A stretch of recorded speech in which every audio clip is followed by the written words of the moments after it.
This is Making Stitches, and this time we're visiting a community benefit society in Manchester where fabric is saved from landfill and people are taught the life skill of sewing.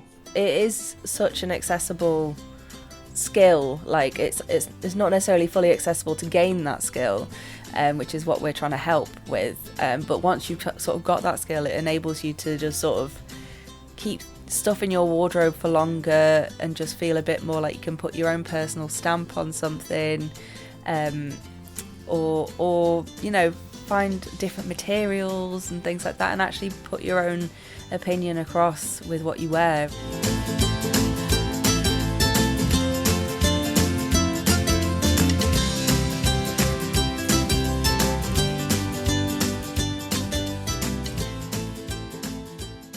Hello and welcome to Making Stitches. I'm Lindsay, a lifelong crafter, a journalist and crochet designer.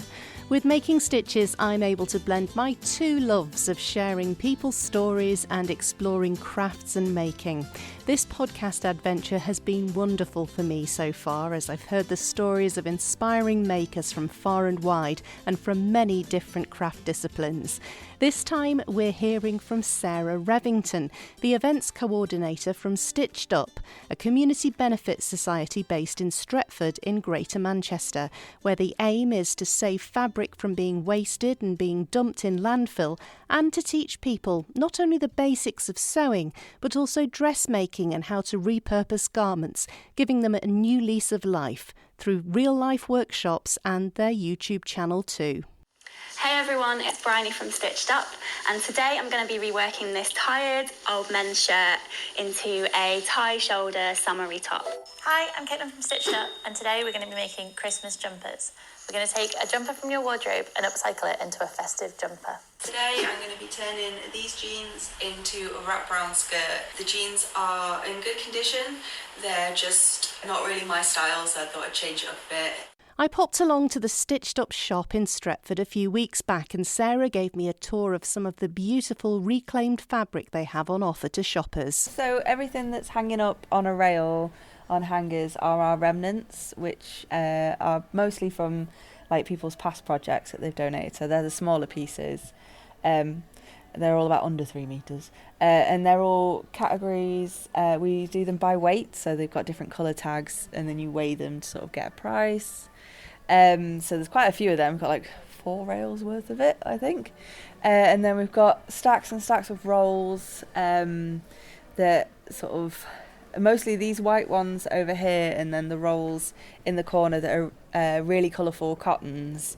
They've all come from Manchester University, so in there is, I think it's the old Saks building, they've got a material science department, and they've got all the old looms in there and stuff, and they've been working on their weaving techniques. So they made loads of cotton and they've dyed them themselves and stuff like that, but since the move over to the new building they had to have a bit of a clear out.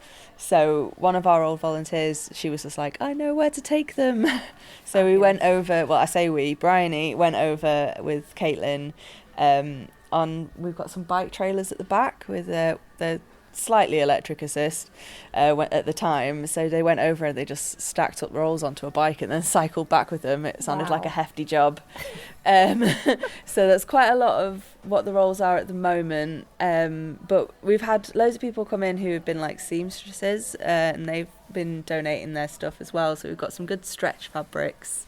We do have a small selection of organic fabrics at the back, and then sort of from there it's haberdasheries but also scrap fabrics. So we do bits where people can get a bundle of scraps for 50p and hopefully make some stuff up. Bryony's made like a kimono jacket by just like patchworking it all together. I've just used it so far to do linings for pockets, and then we've also got a new one of like leather, so that's been donated to us. A lot of it came from someone whose family member had been like a leather merchant in the 80s, so there's loads of that, with also like leather packs. So we used to have ones where it's like you make up little boots, but I think we finally sold them now. So yeah, loads of things, lots of zips, books, all sorts. I can't help noticing your display as well with the actual garments that have been made, and that's volunteers and members of staff. So this one actually at the moment was for the 10th birthday celebration. So these are like past participants, so people who have been to Learn to Sew, so like the cushion cover, the pencil case and the L plates from their driving test. That's from Learn to Sew, and then a lot of them it's what they've made since then. So we've got the skirt over there was Janet, who comes to pretty much all the garment making, so she's a strong favourite.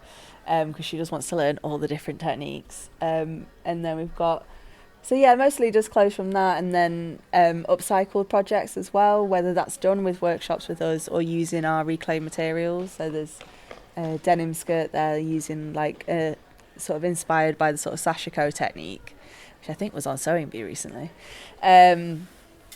But most of the time it's kind of like our inspiration wall. So we'll have other things similar to this, where it's like, this is how you could fix something. And so that's done by like us and the volunteers, definitely. Yeah. Fabulous. There's no end of inspiration though, just the different fabrics you've got, the textures and the colours, it's wonderful. Thank you. Thank you. After my look around the shop, Sarah and I headed into the stock room where it was a little bit quieter, so we could have a chat about the origins of Stitched Up and explore more of the things they do. So Stitched Up is a community benefit society. We actually just celebrated our 10th birthday this week. So we started way back when and had a few evolutions from different types of cooperatives. So we've now become a community benefit society. And basically we are here to inspire action on sustainable fashion for the community of Greater Manchester. So we do this by teaching workshops in like our in-house workshops on our public programme, and that can be anything from like absolute beginners learning to sew all the way to garment making, or even learning like repairs and upcycling and things like that. We also travel all around Manchester teaching workshops. This is mostly my job. Teaching workshops with other organisations, either if they've hired us in or through funded projects. And then, there's quite a lot we do. But I suppose lastly is we also have a shop in Stretford Mall where we sell reclaimed materials. So people bring donations to us from their past projects or from other organisations and companies that have dead stock and things like that, and then we sell them on and divert it from landfill. That's wonderful. So you're ticking an awful lot of boxes there, aren't you? I hope so. There's a lot to tick. Absolutely. So what was the catalyst for beginning Stitched Up in the first place? So Stitched Up was formed in 2012 by 6 women who they'd all met through university, I think. I'm not one of the original co-founders. But they all met for university, and they were all just basically essentially within our name title of Stitched Up, just felt very forced into a corner by the fashion industry, that there were no other alternatives and options to sort of campaign and make those sort of choices. So they got together and they originally just kind of stored everything in their own houses and travelled around teaching workshops, running events like clothes swaps and things like that. And then over the years, it's just progressed more and more. So they got the first shop, I think it would have been 2015 in Chorlton, which is when I first sort of became aware of them and started volunteering. So I'm originally started volunteering with them, and then it's just slowly progressed from there to running workshops and then becoming a co-op member as well. So there's 3 of us at the moment. But yeah. Fabulous. So your workshops, what are you doing? Are you teaching people to repurpose fashion or to mend items of clothing, or what kind of things do you do? So all those things really, like, it's a good way of generalising it. We do very much focus on our core workshops. Well, not necessarily focus, but we do have a really strong lot of core workshops that are around very much teaching people how to sew, absolute beginners. They're sort of the most popular, which does lead on to the garment making workshop, where it's learning how to make a brand new garment from a pattern, like the ones you buy in the shop.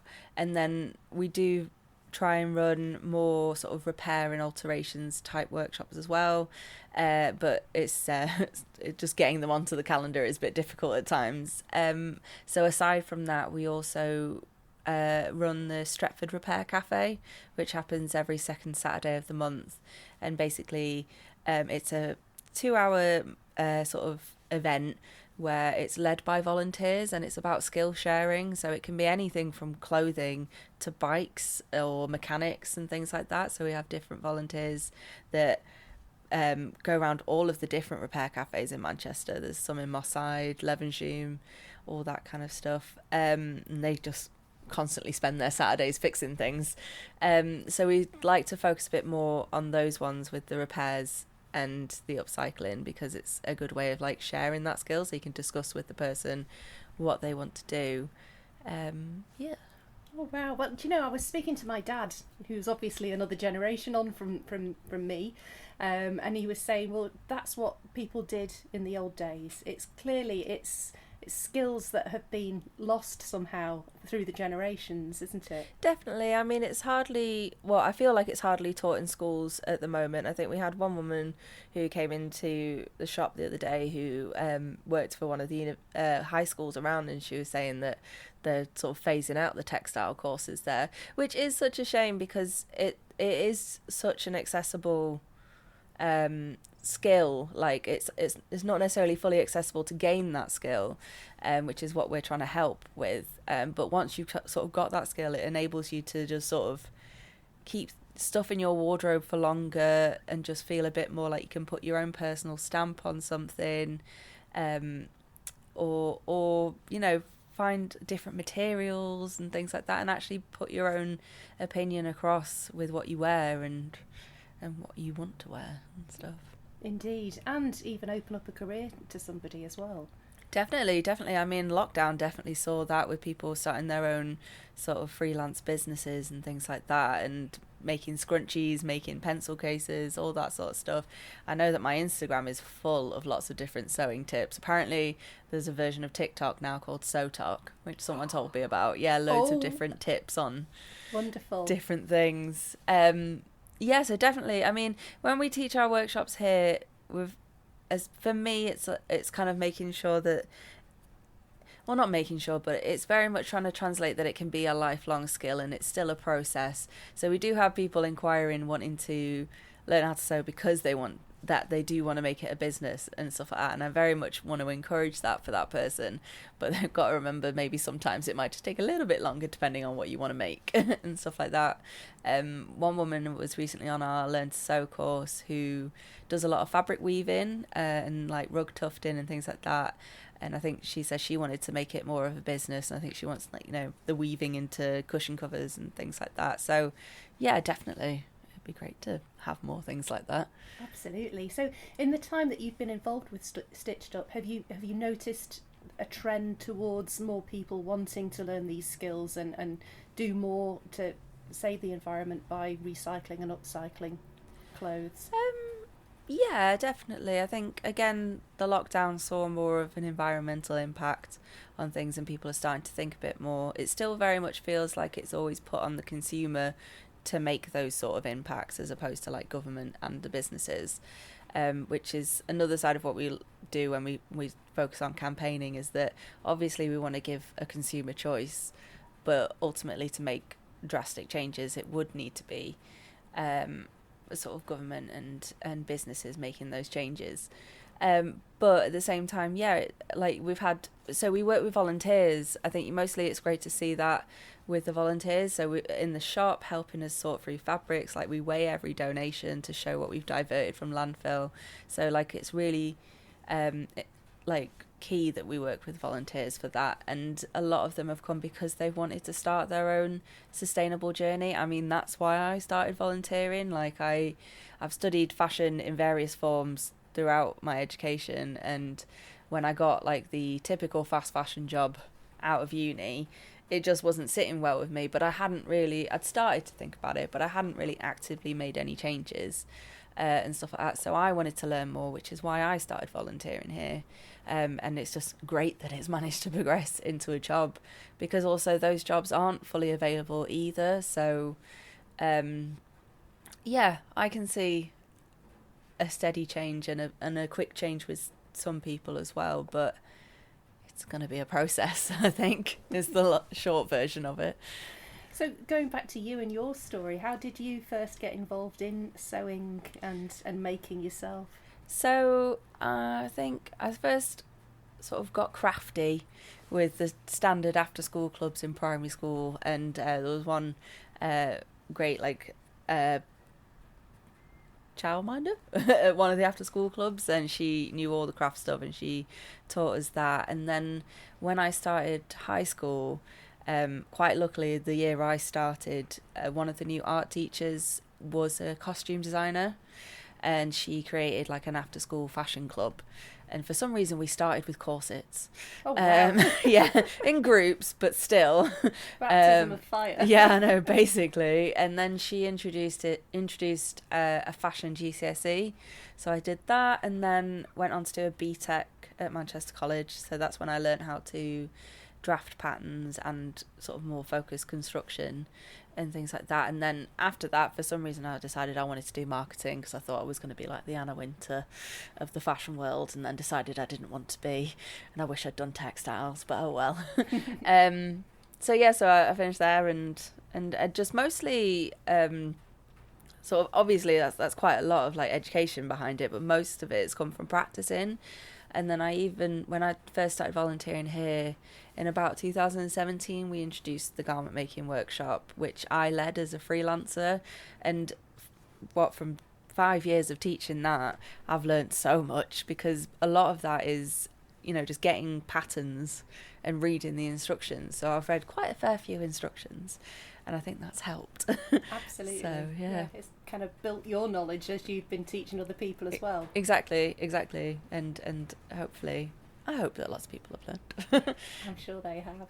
So what does the future hold then for Stitched Up? What's your next vision on the horizon? Well, it's quite scary at the moment, for sure, like in the sense of cost of living and all that kind of stuff. But I think it's the fact that we've just sort of looked back on the 10 years of what's been achieved, especially with my colleague Bryony, who's one of the original co-founders. So she's been here the whole 10 years and seen sort of every generation of it. It's been quite interesting that we've been able to like not rethink as in change everything, but like rethink what the original goals were and what our goals are now, and how to sort of bring them together. I think the main target for us for the future is we need more space.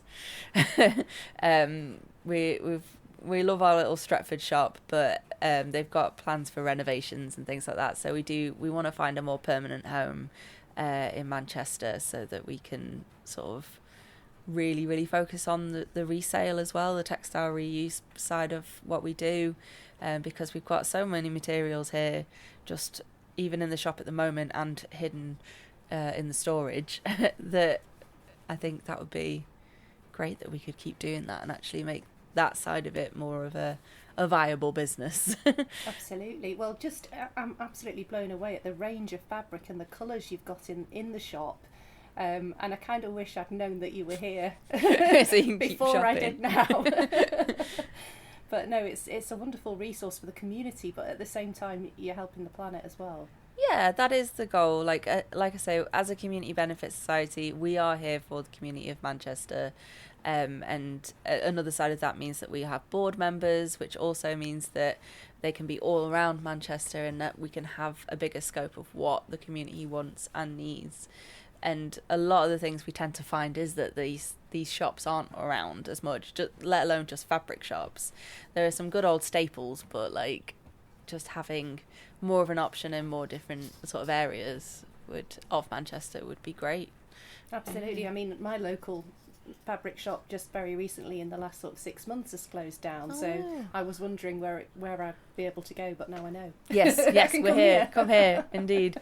Yeah, it's good. I like it. I like the shop that we've got, because I know that sometimes you kind of have an idea in your head of what fabric you want for what garment you're going to make, but sometimes you're just like rummaging around on all the remnants, and it's like, this is nice. Oh, maybe I could make this. And stuff like that. And be inspired by what's available. That's the hope, but at the moment it tends to be I'm inspired to buy more and more fabric to stuff up my own house with. Yes. Which is basically what I hear from everybody else that comes in as well. Absolutely, everybody's got a stash, a guilty stash somewhere. But it's fine because it's in circulation then, and you might find that later down the line you know you're not going to make anything from it, and if there were more shops like this available, you could just donate your fabric and then it goes back into someone else's project, and then it can be made rather than just thrown away and stuff. We hear that quite a lot from the people who make donations. I think there's a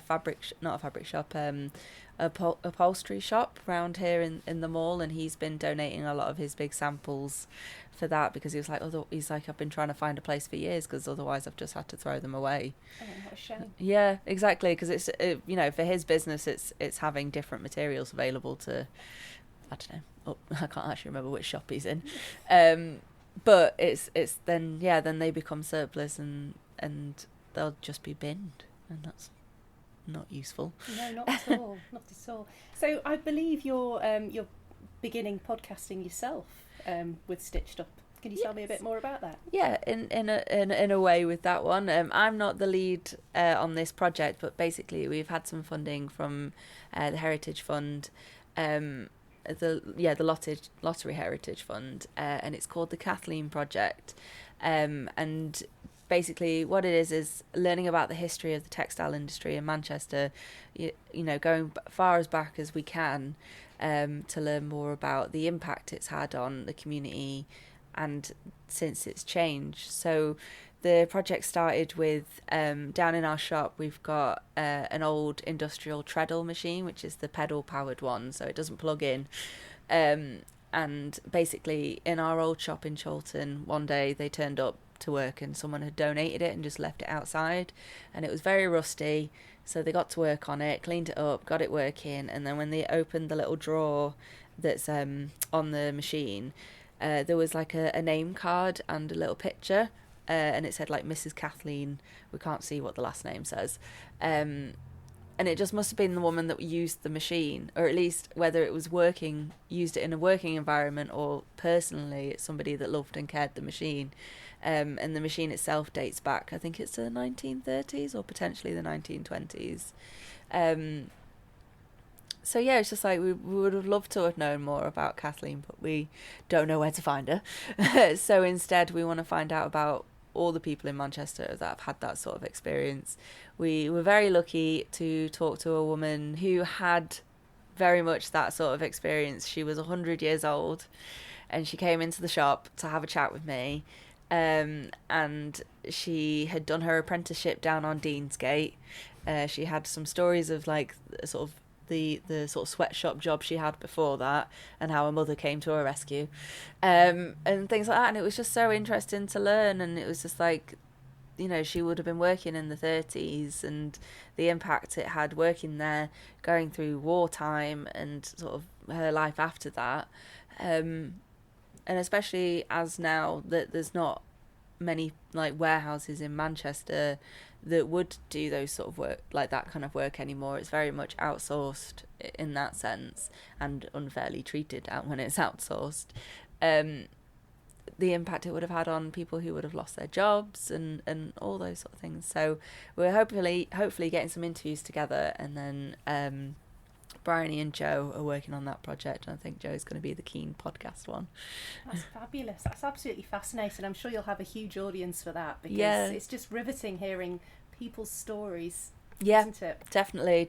I mean, it was a good half hour, 45 minutes we were having a chat about all those things, and it was really interesting. Her daughter had come in as well, and it was just like learning how they had then learned by watching the mum, or at least that they'd known that most of the clothes that they had been made for them, and they were made to last and all that kind of stuff. So yeah, really interesting.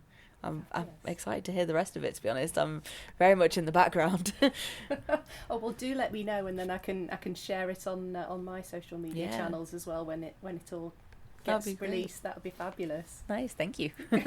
Well, thank you so much for showing me around and telling me a bit more about Stitched Up. It's been absolutely fascinating to hear all about it, Sarah. Thank you. No worries, thank you. Thanks again to Sarah for speaking to me for Making Stitches. It was really interesting to have a nosy around the shop and hear all the other great things going on behind the scenes at Stitched Up. If you'd like to find out more about it, you can find links to their website and YouTube channel in the show notes for this episode. And thanks to you too for listening. If you enjoyed the episode, why not share it with someone else you think might enjoy it too?